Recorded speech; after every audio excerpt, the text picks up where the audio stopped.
السلام علیکم ناظرین، پس پردہ کے پروگرام میں محمد اظہر صدیق کے ساتھ حاضر خدمت ہیں۔ آج کے اہم موضوعات میں طاقتور بے نقاب ہو گئے، الیکشن کمشنر ڈٹ گیا، کون سا والا، اور ایک بڑی تبدیلی سامنے آئی ہے۔ سر، سب سے پہلے لاہور ہائی کورٹ سے ایک بڑی خبر سامنے آئی ہے، یہ عدلیہ کا کس طرح کا مستقبل متعین کرے گی؟ بہت شکریہ جی ناظرین۔ 15 جنوری آخر آدھا مہینہ گزرنے کو آیا، اور دسمبر کے بعد میں نے آپ کو کہا تھا کہ حالات اس طرف کی طرف جائیں گے، اور آپ وہ دیکھ رہے ہیں۔ جوڈیشری کے اندر اپنی مرضی کے ججز جو ہیں وہ پکے ہو چکے ہیں، یا یوں دوسرا کہہ دیں آپ کہ بنیادی طور کے اوپر اگر کچھ ججز نے حکومت کی طرف جا کے کیا یا دوسروں نے ادھر کیا، جو ایک ٹائم تھا، اب جو کہ کنفرم ہو گئے ہیں تو نکالا نہیں جا سکتا۔ یہ شاید خوش فہمی ہے یا خام خیالی ہے کہ جب 26ویں اور 27ویں ترمیم اپنے منطقی انجام کو پیچی تو اس نے ججز کا نکالنے کا پروسیجر بھی ایک ایسا کر دیا ہے کہ سیاسی طور پر کسی کو بھی نکالنا کوئی مشکل کام نہیں ہے۔ یہ میں آپ کو بتا دوں، آپ کو ججز کی انسیکیورٹی اتنی زیادہ کہ اپوائنٹمنٹ میں جو مسائل ہیں وہ تو آپ کے سامنے ہی ہیں، اپوائنٹمنٹ میں آپ نے دیکھ لیا، اور جس طرح سے اپوائنٹمنٹ اب ہوئی ہیں، اختلاف اپنی جگہ ہے، وہ باتیں اپنی جگہ ہے، میں تو اس کو میرٹ نہیں سمجھتا، چند ججز کے علاوہ میں اس کو میرٹ نہیں سمجھتا، کسی کو اچھا لگے یا برا لگے۔ اب پچھلے دنوں بہت سی باتیں کی گئی کہ وہ جج کنفرم ہو رہا ہے، وہ نہیں کنفرم ہو رہا، بہت سی باتیں اڑائی گئی، لیکن کمال ہی ہے وہ بھی ججز جب انہوں نے اپنی مرضی کے لگائے ہیں تو کنفرم بھی تو کر رہے ہیں نا، ٹھیک ہے نا جی۔ کچھ ایماندار ججز کے بارے میں یا یوں کہہ دے کوئی انٹیلیجنٹ ججز کے بارے میں کہا گیا کہ انہیں کنفرم نہیں کر رہے، لیکن بات بڑی کلیئرٹی کے ساتھ ہے۔ 13 میں سے 13 ججز تھے، جن میں سے 11 ججز جو ہے نا وہ کنفرم کر دیے گئے، مستقل کر دیے گئے، اور کہنے کو تو چیز جسٹس یحییٰ فریدی صاحب تھے، لیکن فیصلہ ساز کوئی اور تھے۔ جسٹس یحییٰ فریدی صاحب تو آپ سمجھ لیں کچھ بھی نہیں کیا کہیں گے ان کو، تو جو نام ہے وہ نام سارے آپ سن چکے ہیں، میں بتانا نہیں چاہتا، ٹھیک ہے نا جی۔ لیکن ججز کے بارے میں تو واضح کہا جا رہا ہے کنفرم نہیں ہوگا، ان میں کوئی ایسی بات سامنے نہیں آیا گیا۔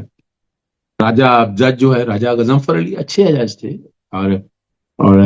کوشش کرتے تھے کہ انصاف ملے بھی اور نہ بھی ملے، بہرحال مناسب تھے، اور ان کو کنفرم نہیں کیا، صرف ایک جج کو فارغ کیا گیا، بیسیکلی 12واں یہ ہو گیا، اور 13واں جو ہے ایک جج صاحب کو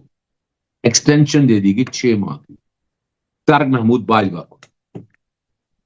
بار تو بنیادی طور پر پسند نہیں کرتی کہ جس طرح سے ججز رکھے گئے ہیں، جس طرح سے یہ سارے معاملہ آئے ہیں، آپ وہاں سے دیکھ سکتے ہیں کہ حالات کیا ہیں اور واقعات کیا ہونے جا رہے ہیں، آپ سمجھ سکتے ہیں، ٹھیک ہے نا جی، ٹھیک ہے۔ لیکن یہ کہنا کہ میرٹ پرزرو ہو گیا، 26ویں اور 27ویں ترمیم نے جو ایک ڈویژن کر دی ہے، ہماری عدالتیں کمزور ہو چکی ہیں، ججز اپوائنٹمنٹ، ٹرانسفر، پوسٹنگ، جو بھی آپ کہنا چاہیں، وہ ایک پورے ایک ایجنڈے کے تحت ہو رہا ہے، ایک حالات اور واقعات، ایک خاص مخصوص حالات کے تحت ہو رہا ہے، اور جو نئے ججز تعینات کر رہے ہیں ان کے بھی انٹرویو کافی جگہ ایسی جگہ پر ہو گئے ہیں، اور آنے والے دنوں میں آپ دیکھیں گے وہ بھی آ جائے گا۔ اس سے کوئی بہتر فرق پڑے گا نہیں۔ پہلے میں تو شروع میں کہا گیا، کچھ خبریں اڑائی گئی کہ 4 ججز ایسے ہیں جو مجھے کسی نے بتایا کہ جناب وہ پی ٹی آئی سے لے کر، میں نے کہا یار پی ٹی آئی کا تعلق ہے کوئی نہیں ہے، جو میرٹ پہ بنتا ہے میرٹ پہ کرنا چاہیے اور یہ رویہ اختیار کرنا چاہیے، لیکن بات بڑی واضح ہے، خبر بتا دی تھی،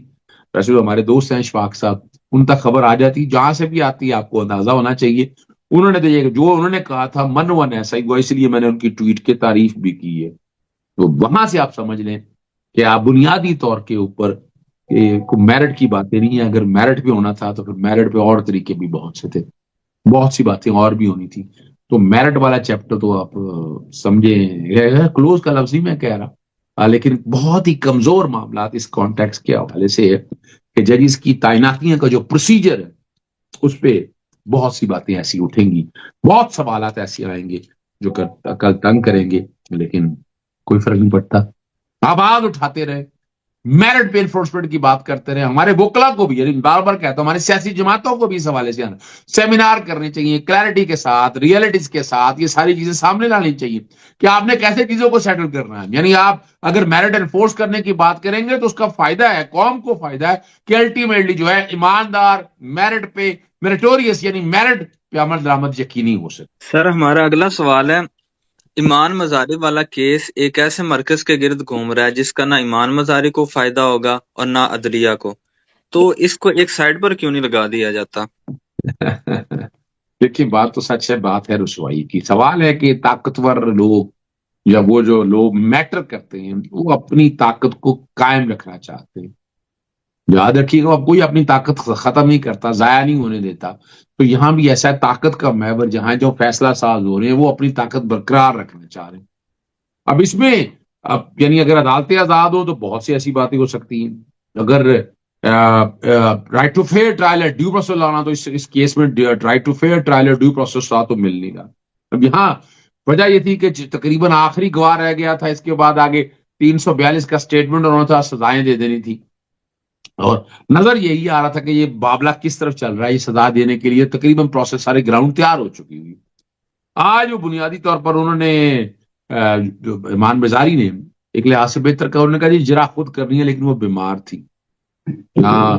ہمارے بار کے صدر جو ہیں، اسلام آباد بار کے صدر، وہ خود پیش ہوئے، تلخ کلامی بھی پروسیکیوٹر کے ساتھ، اور چیزیں بھی ساری سامنے بتائیں، لیکن نہیں، جج صاحب نے بات مانی نہیں ہے۔ اور کمال کی بات ہے، بڑی زبردست بات ہے، اس نے یعنی جج صاحب نے پہلے ہی سزا کا حکم سنا دیا۔ انہوں نے کہا ان کو پکڑو، گرفتار کرو، انویسٹیگیشن آفیسر کو کہا ہے، اور ان کو لاک اپ میں بند کر دو، ٹھیک ہے نا جی۔ اور ساتھ انہوں نے کہا ہے ضمانتیں بھی منسوخ کر دی، پتہ نہیں ضمانت کیسے، بہرحال ضمانت منسوخ کر لی، ود ڈرا کر لیا انہوں نے، اور ناقابل ضمانت وارنٹ جاری کر دیے، اور national cyber crime investigation agency کو فوری گرفتار، جوڈیشل لاک اپ کا حکم دیا، اور ساتھ یہ بھی کہا ہے اب صورتحال ساری سامنے آ چکی ہے، تلخ کلامی ہوئی، باتیں بہت ضروری ہوئی، گواہ کو جرا کے لیے بلایا، اور بدتمیزی، دراز اندازی کے حوالے سے باتیں ہوتی رہی، اور گواہان پر جرح نہیں کریں گے اور نہ ہی کسی کو آگے آنے دیں گے۔ اور حاضری سے استثناء کی درخواست جو ہے وہ مسترد کر دی، اور جج نے ریمارکس دیے کہ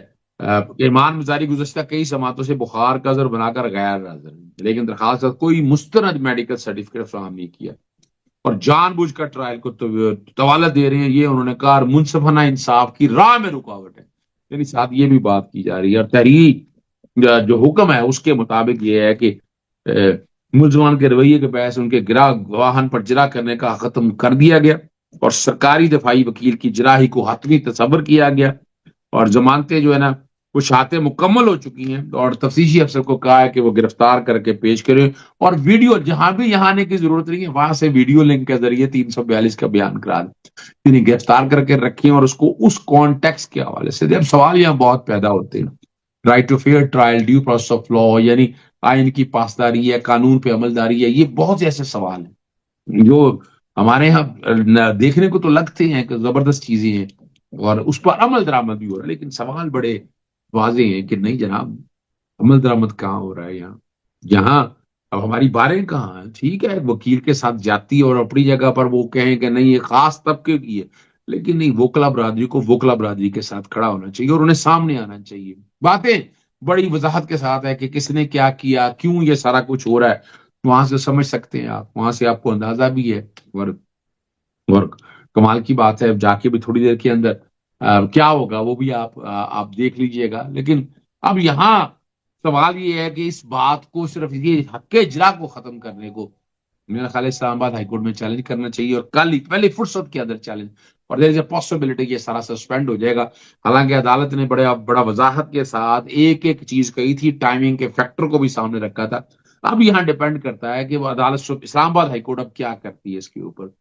یقیناً درخواست جائے گی، درخواست سسپینشن کے، آپ کو یاد ہونا چاہیے پہلی جو بڑا زبردست رہا تھا، جو ان کے سامنے دو صاحب آئے ہوئے تھے، وہ ہم نے دیکھا، اور وہاں دقت بھی کوئی نہیں ہوئی، لیکن یہاں دکھتے مسائل اپنی جگہ پر ہے، مشکلیں، پریشانیاں، کیا کچھ ہو رہا ہے وہ بھی سارا کچھ آپ دیکھتے رہیں، آپ کو اندازہ ہو جائے گا کہ یہاں کیا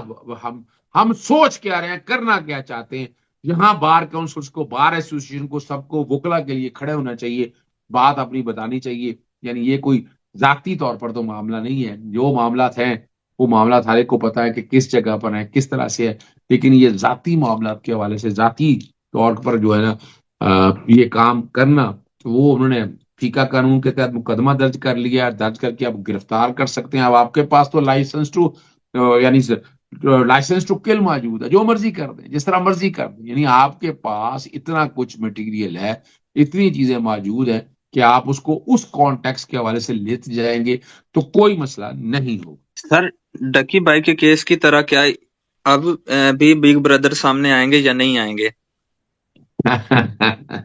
بگ بردر کیوں آئیں گے سامنے؟ سوال ہی پیدا نہیں ہوتا بگ بردر یہاں پر سامنے آئیں۔ اور وہاں ڈکی بھائی اور باقی لوگوں میں تو آپ نے سارا دیکھ لیا، ڈکی بھائی نہیں، باقی جگہوں کے اوپر بگ بردرز کا بڑا ایک رول رہا ہے، اور بگ بردر بڑا طاقتور اور چیزوں کو سنبھالنے والا ہے، یعنی نہ عدالتوں کا ڈر خوف ہے، نہ باقی انتظامیہ کے حوالے سے، نہ اور کسی کانٹیکس کے حوالے سے۔ جو فیصلہ بگ بردر کر دے وہ بگ بردر کے فیصلے پر عمل درآمد ہونا ہی ہونا، اور ہو کے رہنا، یہ بھی بتا دوں میں بار بار کہہ رہا ہوں، اور ہو کے رہنا، ہو یہ رہا ہے۔ اس لیے آپ کے سامنے کوششیں رکھتے رہتے ہیں کہ بہرحال اپنے حصے کی شمع جلا رہے ہیں، اور یہاں تقاضا تو یہی ہے کہ اگر ایسا واقعہ ہوا ہے اس کی باقاعدہ انکوائری ہونی چاہیے، چیزیں ساری ہونی چاہیے، کیسے کس نے کیا، یعنی آپ چلو یہاں تک نہ چھوڑے، میں تو اس سے آگے کی بات کرتا ہوں کہ آپ اس کی باقاعدہ ایک انکوائری کروائی جائے اور چیزیں ساری سامنے آ سکے۔ سر ویزا کے مقابلے میں کے معاملے میں محسن نقوی صاحب کو کیوں جھوٹ بولنا پڑا؟ حالانکہ بی بی سی نے بھی اس بات پر طنز کر دیا ہے کہ اگر حالات اچھے تھے، معاملات اچھے تھے تو پابندی لگانے کی کیا ضرورت تھی امریکہ کو؟ بڑا اہم سوال اٹھایا، آپ کو پتا ہے میں تو پہلے دن سے ایک بات کر رہا ہوں کہ دیکھیں نا، امریکہ کے اپنے عزائم ہیں، ان کا اپنا ایک ٹارگٹ ہے، وہ اپنی نیشنل سیکیورٹی یا جو طے شدہ چیزیں اس سے باہر نہیں جاتی، پاکستان اس کے لیے ریلیونٹ نہیں ہے، پاکستان سے انہوں نے کام جتنا لینا تھا وہ لے لیا، اور اس کے اب تو باتیں یہ بھی ہو رہی ہیں کہ انڈیا جو حملہ پاکستان پہ کرایا گیا اس کے پیچھے بھی امریکہ بھی، یہ باتیں بھی ساری آ رہی ہیں، یہ تکلیف دہ باتیں، لیکن یہ باتیں تو ساری ہو رہی ہیں، اسے آپ اندازہ بھی لگا سکتے ہیں کہ کیا ہونا ہے، بڑی تکلیف دہ بات ہے۔ اب مثال کے طور پر جو اب پابندیاں لگی ہیں، پابندیاں یہ شرمندگی کی بات ہے، شرمندگی کی، حالانکہ بھارت نواز اگر دیکھا جائے بہت سے ممالک میں جو بھارت نے ایڈوانٹیج دیا ہے سب کے سامنے موجود ہے، پاکستانی کو تو وہ ایڈوانٹیج ہی نہیں ملا، یہ بھی حقیقت بتا رہا ہوں، میں ایسے نہیں بات کر رہا کہ پاکستانی کو تو وہ ایڈوانٹیج ہی نہیں ملا جو انڈیا نے لے لیا ایڈوانٹیج، لیکن وہ اپنی جگہ کھڑا، اور آپ کو یاد ہے اس وقت میں نے کہا تھا کہ دفاعی ڈیل لے لی ہے، دفاعی ڈیل انہوں نے لی، دفاعی ڈیل کے فائدے لیے، یہ بھی آپ کے سامنے بظاہر یہی لڑائی شو کرتے رہے، اور یہاں یہی ہمارے سارے لوگ شو کرتے رہے، ہیرو بنتے رہے کہ جناب امریکہ ہمارے پاؤں کے اندر ہے، امریکہ کے ساتھ ہم جو مرضی کر دیں، لیکن اس کی آپ کی یہ مثال اب آپ کے سامنے موجود ہے کہ یہ کون سا کوئی ذاتی مسئلہ تھا یا ایسے کوئی حالات تھے کہ ان کے اندر یہ بات ہو، تو یہ بڑی تکلیف دہ بات ہے، اور اس سے نتائج کوئی اتنے اچھے نہیں آئیں گے۔ اپنا ملک پہلے مشکل حالات میں اندر ہے، ملک دوبارہ مشکل حالات کے اندر جائے گا، اس ملک کو اس بھنور سے نکالنے کے لیے کون کو بہتر کوششیں کر سکتا ہے وہ تو مجھے نظر نہیں آ رہی، عمران خان کے علاوہ یہاں کسی آدمی کی اتنی کریڈیبلٹی نہیں ہے کہ جو چیزوں کو چلا سکے۔ کوششیں آپ کرتے رہے، ہم بولتے بھی رہتے ہیں، ہم کوشش بھی کرتے رہتے، لیکن ٹھیک ہے، تو کسی جگہ آنا جانا وہ اپنی جگہ موجود ہے، لیکن حالات اب آپ کے سامنے ہے کہ اتنا آسان کام نہیں رہ گیا،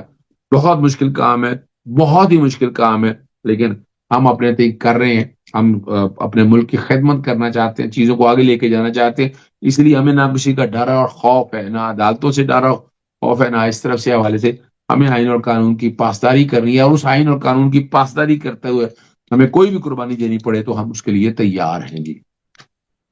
ہم ہر قسم کی قربانی دینے کے لیے تیار ہیں قانون کی بالادستی کے لیے۔ سر اسی قانون کو پیش نظر رکھتے ہوئے ایک الیکشن کمشنر صاحب ڈٹ گئے ہیں، تو سلطان سکندر راجہ کو کیا ان سے نہیں سیکھنا چاہیے؟